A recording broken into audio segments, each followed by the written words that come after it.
Hello ladies and gentlemen, and welcome back to Georg Mack Plays the Classics. Upgrade your line clearing to 3D in Blockout.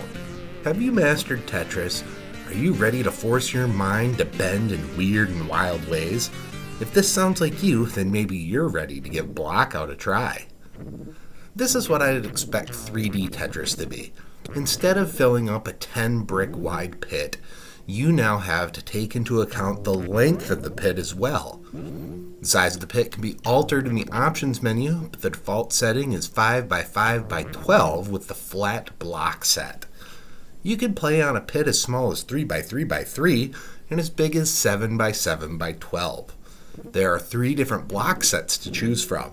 The flat set gives you a small number of 2D pieces that are up to 4 cubes big.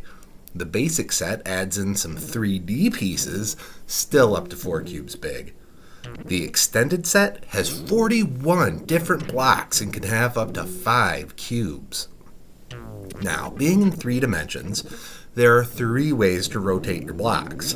The A button rotates the cube around the x-axis, the B button rotates around the y-axis, and the C button rotates around the z-axis.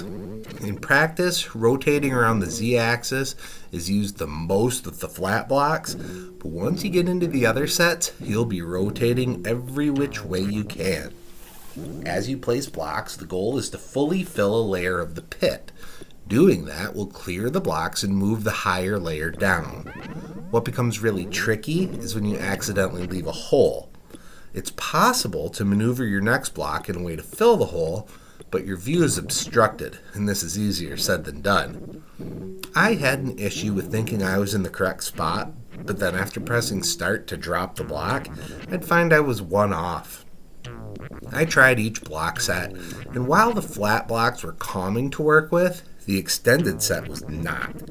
It's difficult to see what the 3D blocks are actually shaped like because of the viewpoint and the wireframe graphics. It would have been nice to get a rendition of the piece off to the side, like you get in the manual. That would have at least given me a chance. This led to a lot of misplaced pieces and extra frustration. When it comes to grading Blockout on Sega Genesis, graphics get a 1.5. Wireframe 3D that oftentimes obfuscates your view of the block. Sound gets a 1.0. The title theme is pretty rockin', but then all you get are annoying sound effects. Gameplay gets a 2.0. Twisting and turning the blocks is a novel concept, but only rotating each axis in one direction can be a pain. Difficulty gets 2.5. Your brain needs to be ready to work in 3 dimensions, but you can save your mistakes.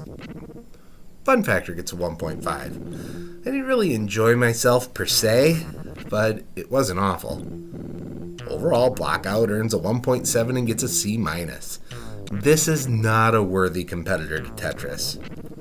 I'd even rather play Clax. Well, that's going to do it for me for today. Please make sure to like this video. Let me know what you think of Blockout in the comments. And please subscribe to Head Drop Productions here on YouTube, because we watch here for each and every video we release, because it is your destiny.